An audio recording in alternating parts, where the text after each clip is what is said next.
तिळगुळ घ्या गोड गोड बोला. मकर संक्रांतीच्या खूप खूप शुभेच्छा माझ्या सर्व यूट्यूब फॅमिलीला. तर आता आज संक्रांतीचा दिवस आहे. तर या ठिकाणी बघू शकता मी छान असे ओवसे पोचलेले आहेत पानावरती.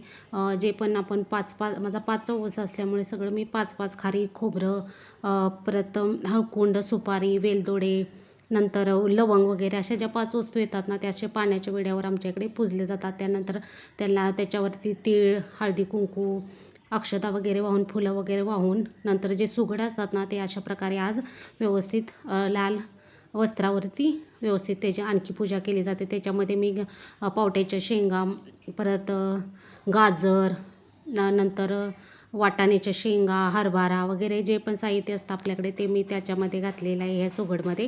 आणि नंतर जेव्हा आपल्याकडे हळदी कुंकाला आल्या लेडीज की त्यांना त्यांची ओटी भरली जाते. तर आता या ठिकाणी एवढी देवपूजा वगैरे होस तर 9:30चा टाईम झालेला आहे.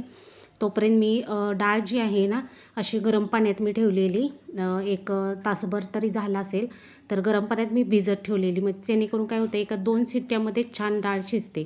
तर आत्ताच बघू शका थोडीशी अशी त्याचे मऊसर झालेली आहे, म्हणजे डाळ शिजायला जास्त वेळ लागत नाही. असे थोडा वेळ आपण जर गरम पाण्यात भिजत ठेवली ना तर होत नाही. तर आता डाळ लावली आहे, गॅसवरती ठेवले, गूळ काढलेला आहे, फ्रीजमध्ये होता त्यामुळे तो थोडासा रेस्ट करायला मी ठेवलेला आहे बाहेरच्या वातावरणात. तोपर्यंत म्हटलं कपडे भिजत घालावी. जरी मशीनला कपडे लावत असलो तरी पण अशी भिजत ही घालावीच लागतात, तरच व्यवस्थित निघतात. नाहीतर मग एवढी चांगली कपडे निघत नाहीत मशीनलासुद्धा. म्हणून म्हटलं शेवटी मशीन लावायचे, तर अगोदर म्हटलं कपडे भिजत घालूया आणि नंतर गूळ वगैरे पण मला चुरून ठेवायचा आहे. तर अशा प्रकारे सणाच्या दिवशी खूप घाई गडबड होते. असं दिवस म्हणजे वेळ कमी पडतो कामाला आपल्याला. तर तसंच झालेलं आहे. आणि आज तर फुल डे म्हणजे खूपच आज म्हणजे गडबड घाई होणार, कारण संक्रांतीचा सण म्हटल्यानंतर थोडं आपल्याला पण बाहेर जायचं असतं. तर इकडं कणिक मी भिजवले. तर कणिक भिजवायची एक ट्रिक मी तुम्हाला सांगते. तर इथं अशी घट्ट कणिक भिजवायची. याच्यामध्ये मी थोडी हळद टाकली, त्यामुळे पिवळसर रंग तुम्हाला दिसतोय. घट्ट कणिक मळून झाली की अशा प्रकारे एका बाउलमध्ये किंवा एका भांड्यामध्ये पाणी घ्यायचं आणि त्याच्यामध्ये ही कणिक आहे ना, अशी पूर्ण ते पाण्यात बुडवून ठेवायची. 1 तासभर किंवा अर्धा तास ठेवायची. त्याने काय होतं, ज्यानंतर आपण पोळ्या करायला कणिकेला जे आपल्याला खूप त्याला मळावं लागतं ना, ते मळावं लागत नाही. एका 5 मिनटामध्ये एकदम छान लोण्यासारखी कणिक आपली होते. आपली मेहनत आहे ना ती वाचते. तर अशा प्रकारे एक अर्धा तास असेच ठेवून द्यायची, जेणेकरून कणकीमध्ये जे पण गुलटीन असतं ना ते कमी होतं आणि आपल्याला मेहनत कमी लागते आपल्याला कणिक तयार करायसाठी. तर अशा प्रकारे फक्त मळताना लक्षात ठेवा, तुम्ही घट्ट कणिक मळा, नाहीतर मग पातळ मळली तर ते खूपच पातळ होऊन जातं नंतर. तर इकडं गूळ पण चिरून ठेवलेलं आहे आणि माझं डाळ पण शिजलेली आहे. तर या ठिकाणी तुम्हाला दाखवते.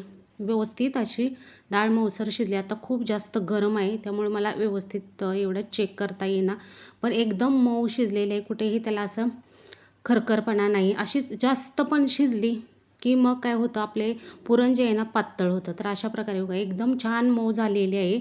कुठंही जास्त ओव्हरकुक झालेली नाही आणि जास्त अशी कच्ची तर बिलकुलच राहिली नाही. तर अशा प्रकारे 1-2 शिट्ट्यामध्ये जर तुम्ही अगोदर भिजवून ठेवली ना डाळ गरम पाण्यात, तर होऊन जाते. जास्त शिट्ट्या कराव्या लागत नाहीत.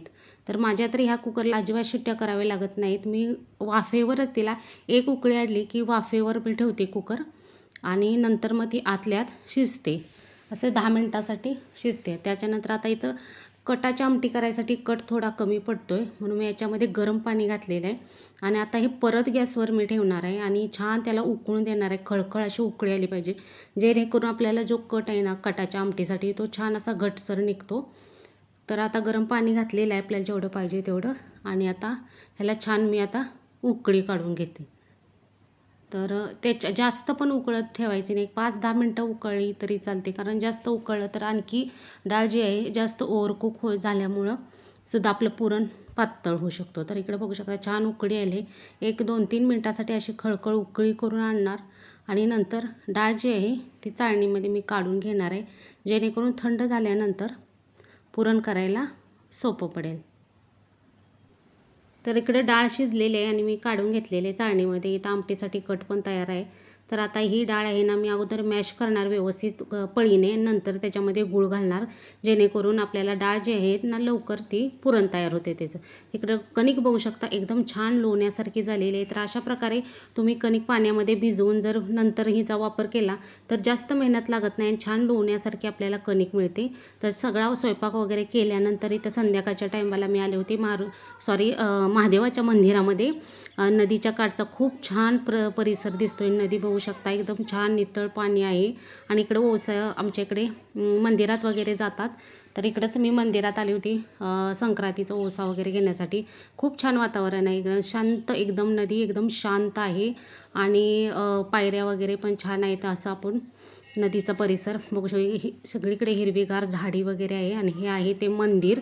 तर मी एकटीच असल्यामुळे मला आत काही शूट करताच आलेलं नाही. एकटं असल्यामुळे दर्शन घेणार का शूट करत बसणार, त्यामुळं मी थोडंफारच मला शूट करता आलं, तेवढंच मी केलेलं आहे. ते पण व्यवस्थित काही जमलेलं नाही आहे मला, तरी पण मी जसं होईल तसं करण्याचा प्रयत्न केला आहे. खूप जास्त तिथं गर्दी होती आणि असं बायकांमध्ये मोबाईल घेऊन शूट करणं सध्या तर मला थोडंसं अवघड जात आहे. तरी पण मी जसं होईल तसं मी शूट केलेलं आहे. तर वसे वगैरे घेतानाचं मला काहीच शूट करता आलेलं नाही एकटं असल्यामुळे. तर असा होता आज माझा संक्रांतीचा दिवस. कसा वाटला व्हिडिओ नक्की सांगा.